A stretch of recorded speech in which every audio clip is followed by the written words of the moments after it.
salamat po. Please, welcome to the program. Naitay Kapuso, Maki!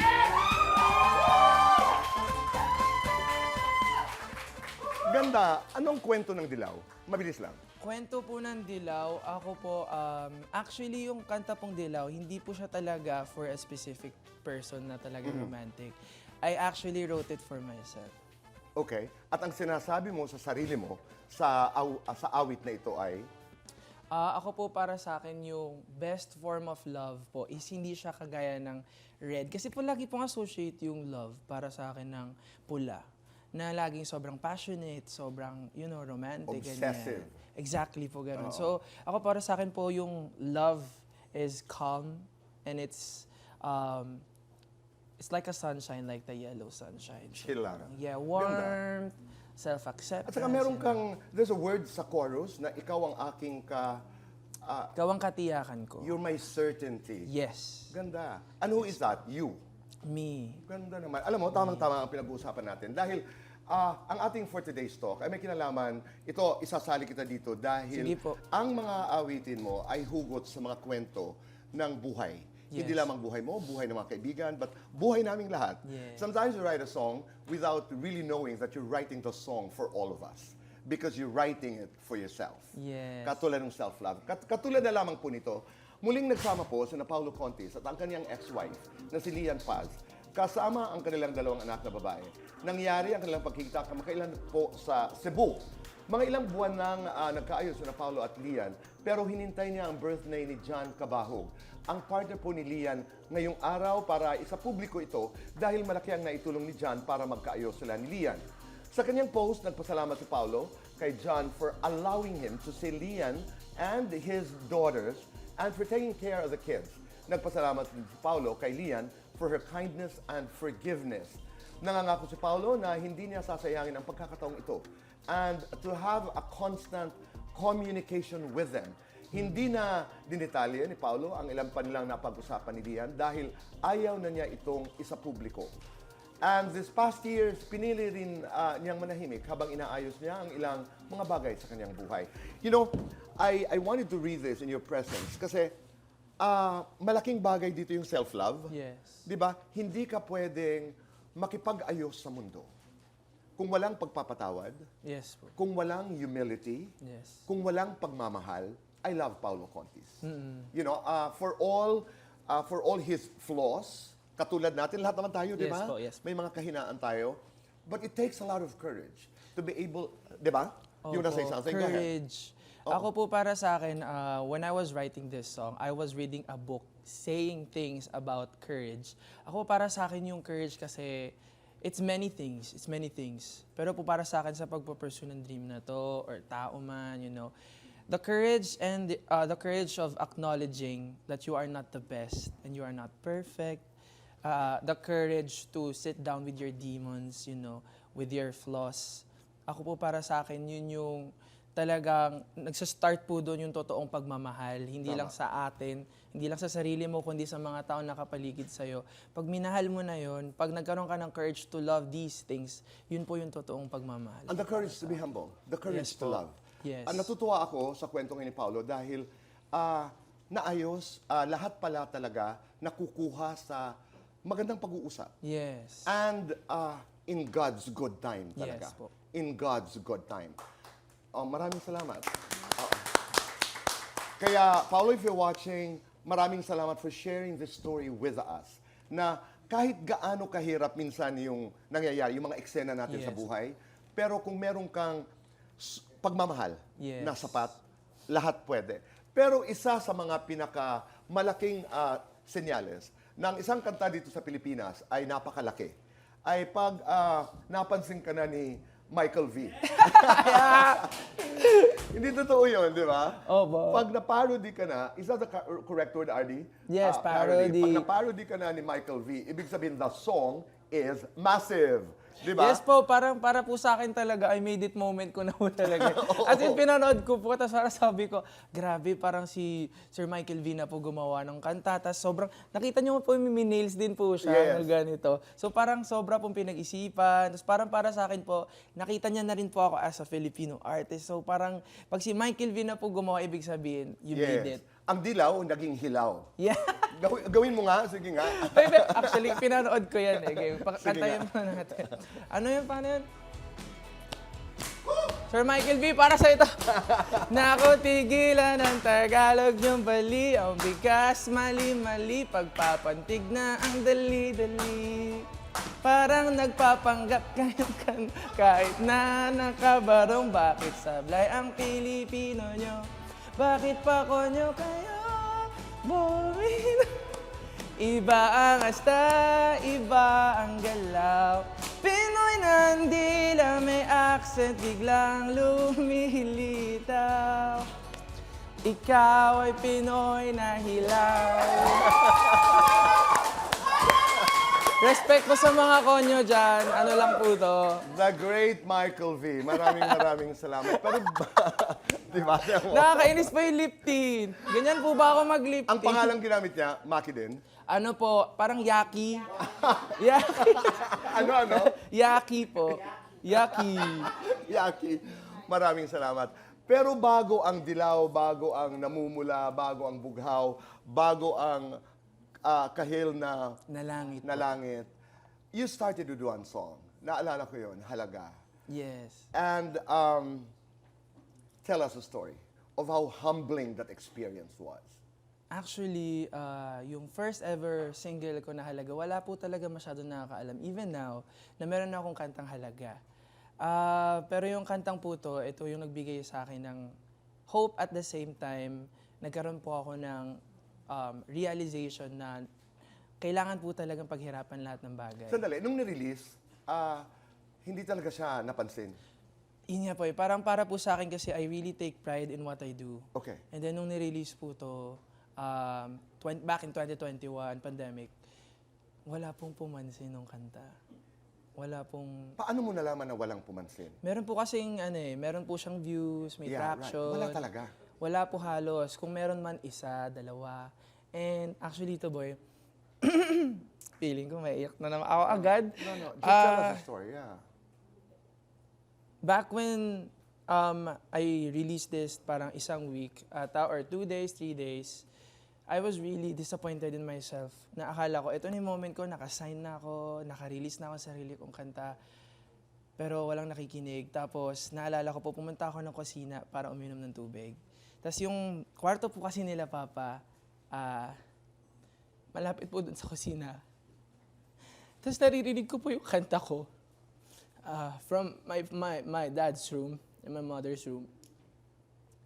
Saririnig ko po na si Papa yung nagsistream. Paulit-ulit. Every morning, every night. Tapos na-realize ko po na hindi ako pwedeng sumuko ngayon pa lang kasi si Papa nandyan, si Mama nandyan para suportahan ako. And kung merong isang naniniwala sa'yo, hindi ka dapat tumigil, lalo na kung magulang mo yun.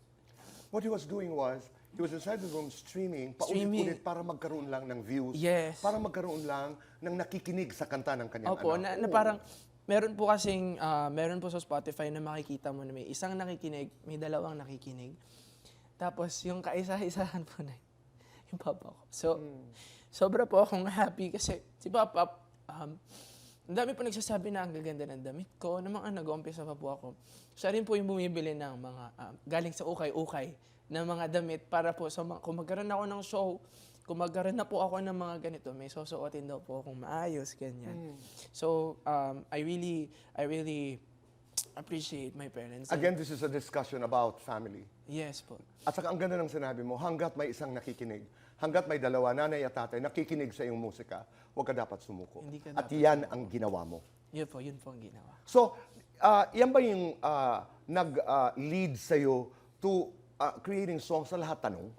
Saan? Kailan? Paano nangyari yun? Bad trip kasi yung ex ko, Tito Boy. Oh, talaga? Sino ito? Yung... Ano po, yung ex ko po, Tito Boy. Magsusumbong po ako sa inyo, okay lang, Oo Tito nga. Boy. kasi yung ex ko bigla na lang umalis eh. Okay. Siyempre po, ako po para sa akin na people need clarification, especially in a relationship. Hindi yung bigla ka Bigla na ka lang na lang iiwanan. aalis, tapos yung pinagsasalosan ko, pupuntahan mo. Ganun po. Oh. Opo. Wow, intriga, wow, issue. Okay. Yun po. So, Tito Boy, Is the ex, I'm sorry to ask, is the X, ito yung part of the band? Hindi po, hindi po, hindi po. Ah, iba to. Wala po yan. Ano po? Sorry. Okay lang po yun. Hindi, okay lang so, po yun. X ito, she's not a singer, non-showbiz. Okay po. Okay, sige lang. Yes. Okay. That's it, Tito Boy. Yun na lang. Yeah, Oo. yun na lang. Okay. Umalis, binuntahan ng Yes. pinagsiselosan mo. Yes. Kaya ang ginawa mo ay magtanong na lamang. Yes, gumawa ng kanta at gumawa ng milyong-milyong pera. Ayun. Ngayon. Sandali. Nung nangyari yung milyon-milyon na yun, nung nag-hit ang mga kantang yun, nagkausap ba kayo? Hindi po. Talaga? Ayaw niya ako kausap, Tito Boy. Talaga? Ewan ko. Pero nagkatuluyan ba sila nung opo. pinagsiselosa? Opo, todo po. Ang sakit naman nun. Okay lang. Hindi, gumawa po ako ng... Hindi okay yun, no? Joke lang. Hindi po. Kaya po ako nakagawa talaga ng medyo masasakit na kanta. Actually, Tito Boy, hindi po talaga ako usually gumagawa ng heartbroken songs. Okay. Pero, ito pong Tanong EP, hindi ko rin po dapat siya i-release kasi I felt like I was too vulnerable. Pero I felt like people needed that from me. Na kailangan ko maging real in order for them to realize na yes, I'm also a person, I'm a singer, and I get to write songs about not only sa buhay ko po, pero sa mga tao na nakaka-relate po sa Hindi. mga kanta. You're telling your story and by doing that, ikunikwento mo ang kwento ng lahat. Yes. Kasi napakatotoo. That's Totoo the po. human experience eh. Yes na po. parang, ay, iniwanan siya, sumama doon sa pinagsiselosan, o in-express mo sa kanta, Yes ganun po. kasakit, no? Ako po, first love po kasi, Tito Boy. Oh. First love, and hanggang ngayon wala pa din.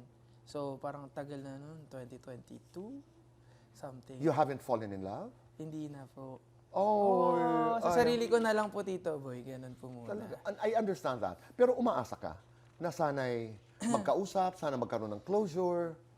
Ako po para sa akin, Tito Boy, enough closure na po yung yung parang realizing for myself na I'm worth it kahit anong sinong tao man yung makilala ko. Para sa akin, yun po yung closure ko sa sarili ko. And yun na rin po yung sagot sa mga tanong na tinanong ko po sa mga songs na yun. Pero Maki, ang dami mong pinagdaanan. Ang dami mong auditions, ang dami mong rejections, ang dami mong lugar na pinag-applyan. Opo. What was the most memorable? Ano yung hindi mo malilimutan talaga sa napakahirap na journey mong ito bago mo narating itong narating mo? Actually, ang dami nga pong tao na parang feeling po nila I just came out of nowhere. Na parang bigla na lang siya sumikat. Oo. Bigla na lang, may bata biglang kumakanta na tungkol sa kulay, ganyan, ganyan. Pero it took me so much years to achieve kung ano po yung, kung ano na po ako ngayon. Mga ilang taon? 15 years old po ako one time. Parang, So may mga 10 15. years? May mga 8 years? Hindi po ako magaling sa math, Tito. Kaya po ako singer, Tito. So talagang napakahirap. Nahindian ka na, nasabihan kang, hindi pwede. Feeling ko po, okay lang po ako sa rejections eh. Kasi para po sa akin, when you do something, or if you take a risk, always learn or always know to yourself na as much as you want to be accepted, dapat ready ka ma-reject. Oo. Pero that's a process that takes some Yes, maturity. ang dami. Kailangan yun. Kasi halimbawa, voice teens. The voice magpangalan teens na po. tayo. Yes, yes. Ilang beses ka nag-audition? Ako po mga dalawa. 2 beses ka rin tinanggihan. Opo. Oo. No, I'm saying this because minsan hindi talaga nakaukit sa iyong tadhana ang mga ilang bagay. Yes. Hindi ka nga kinuha ng voice teens, but look at where you are today. Yes. Di ba? And that's not also a failure of the show. Yes, Meron lang yes. silang hinahanap na iba. Yes. Ano pa? Ano pa mga in-applyan mo? Ano pa yung mga auditions? Ito po, feeling ko po more than the rejection, dito po ako pinaka na-challenge if I were to pursue this industry. Actually, hindi po to alam masyado ng mga tao sa akin. I don't even know if my friends know this. Okay. Pero I wanted to surprise kasi them when I was 15. Na nag-audition ako sa isang lugar po. I was 15 and sobra po akong full of passion, full of dreams. And then I auditioned. I did everything, nag-acting, nag-singing, dancing in front of one person. Kasi nilock niya yung pinto. Okay. Tapos, nanginginig ako. Okay. Tapos, ayoko na po mag-dive into details. Pero, nag-audition po kasi ako to become, an artist, ganyan. And then, after the audition po, tinanong niya ako ng mga questions po na medyo hindi po siya pang bata yung mga tanong. Tapos, first time ko po kasi matanong ng mga ganong bagay. Tapos sa industry na to, syempre, hindi ko po siya alam kung paano sagutin. Were you sexually harassed? Hindi ko po alam kung tatawagin ko siyang ganon. Were you verbally sexually harassed? Because harassment comes in many forms. Naramdaman mo ba na na-violate yung iyong pagkatao? Ay, opo. Naramdaman mo yun? Yes po. After po nung audition. Tinanong ka ng mga katanungan na may kinalaman sa sex. Apo. At hindi mo alam at 15 kung paano sasagutin. Hindi ko po alam. Anong Pero ginawa hindi ko mo? na rin po alam kung ano yung mga sinabi ko. Sabi po kasi niya is, kailangan alam namin itong mga bagay na to kasi dapat kilala ka namin as an artist, ganyan.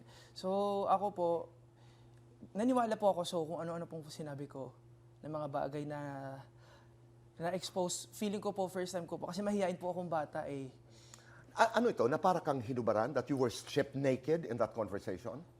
Metaphorically, parang ganun po yung Oo, naisip na ko. parang- Kahit hindi physically po, pero I felt na I was really, really exposed. That exposed and bordering on the abuse? Sandali, klaro ko lang ito kasi baka hindi tayo naiintindihan. Apo. Was it close to, pumayag ka lamang maging, gawin ang bagay na ito o maging lover ko, maging boyfriend ko at pasisikatin kita at 15? I mean, was he doing that? Malapit na po. Umalis Doon. na lang po ako. Sabi ko po magsi-CR ako. So papunta doon. Opo. Magsi-CR ka at hindi ka na bumalik. Hindi na po ako bumalik. Tapos nag-jeep po ako pa uwi. Tapos umiiyak po ako sa jeep. Doon ko lang po na-realize na hindi ko po alam kung ano yung ginawa sa akin. Pero na-realize ko po that time, I was thinking about my dream. Yun lang po nasa isip ko eh. Oo. Pumunta po ako ng kwarto na yon for my dream. And then, Naabuso ka. opo, tapos umuwi po ako na luhaan na sabi ko, hindi po ako umiyak sa ginawa niya. Umiyak po kasi ako, kasi akala ko po hindi po para sa akin tong industry. Oo. Kasi maybe it's too harsh for me, maybe I'm not ready yet for this dream. So, if my dream is big enough, if my dream is too big, baka hindi ako big enough to achieve it. Pero, okay, ang sabi ko nga kanina, ang pagkakaalam ko po, ang sexual harassment comes in many forms. Pwedeng verbal, at marami yun. Pero, hindi ka physically hinawakan. Hindi po. Hindi ka Hindi hinawakan. ko rin po hahayaan dito. At hindi ka papayag. Okay. Ipagpapatuloy natin ang ating kwentuhan. Tuturuan mo ko sumayaw. Opo, punta na po tayo. Pupuntan tayo doon. Pero, we will take a short break. Yes, po. Magbabalik po ang Fast Talk with Boy Abun.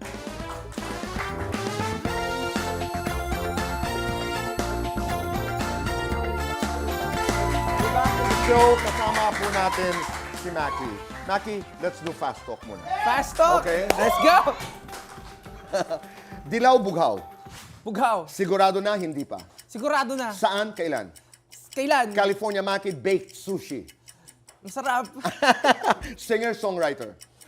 Both. Namumula ako kapag, Kapag kasama ko si Tito Boy. naninilaw ako kapag, Kasama ko si Maloy. Hindi kasi dilaw. Hindi, Maloy. Hindi, Hindi ano ako kasi siya? sigurado kapag, Di po ako sigurado kapag walang affirmation, words of affirmation. your favorite color, Periwinkle. your celebrity crush, John De Santa Maria. local singer na G makakolab, Cup of Joe. foreign singer na G makakolab, Jungkook. million streams o loudest screams, Loudest screams. millions of followers o millions of money, Millions of followings kasi marami ring money pag marami. guilty or not guilty, nag-DM kay crush recently, Guilty?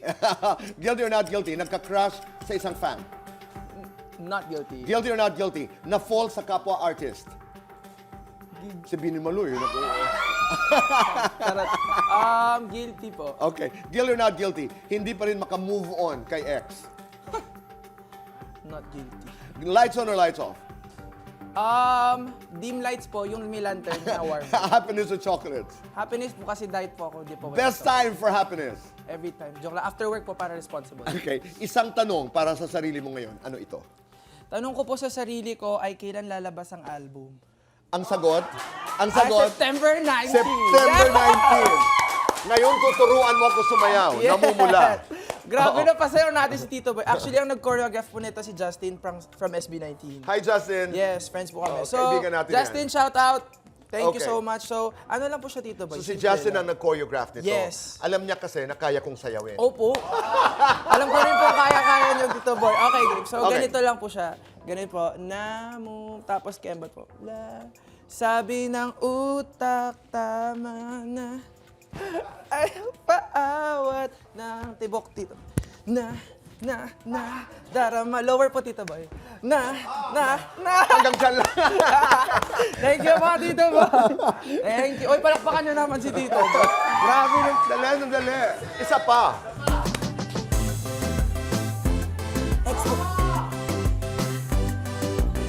Ayan, tibok po.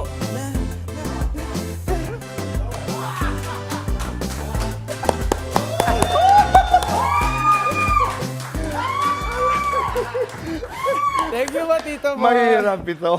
Namula po si Tito Boy. Maraming. Namula. Kasi Namula namula. po. Namumula. Maraming salamat. Thank you po, Thank you Tito for your Boy. music. Thank you po. Thank you for your stories. Thank you po. Thank you for your stories. Kanina yung iyong kwento, mahalaga yon. Dahil kinakailangan malaman ng mga aspiring artists that you have rights. Totoo. That you have the power to say no. Yes. And good luck, all the best. September Thank you 19, po. aantayin namin yung album. Opo. Thank you. Maki, Tito maraming Boy, salamat. May isa po akong gustong kantahin sa inyo. Ano? Actually, yung Kahel na Langit po. Yun po kasi yung latest kong single. Tapos, Kahel na langit. gusto ko po siyang kantahin dito. Babalik time ka? po kasi sa GMA. Babalik ka? Babalik po tayo. Babalik ka. Oo. Okay? Maraming salamat. Thank you very much. Maki! Naitay, Kapuso, maraming salamat po sa Babalik. inyong pagpapatuloy sa amin sa inyong mga tahanan at puso. Hi, Roxy. And be kind. Make your nanay and tatay proud. We will see you again tomorrow. Maraming salamat. Dito lamang po sa Fast Love with Boy Abunda. Goodbye for now and God bless.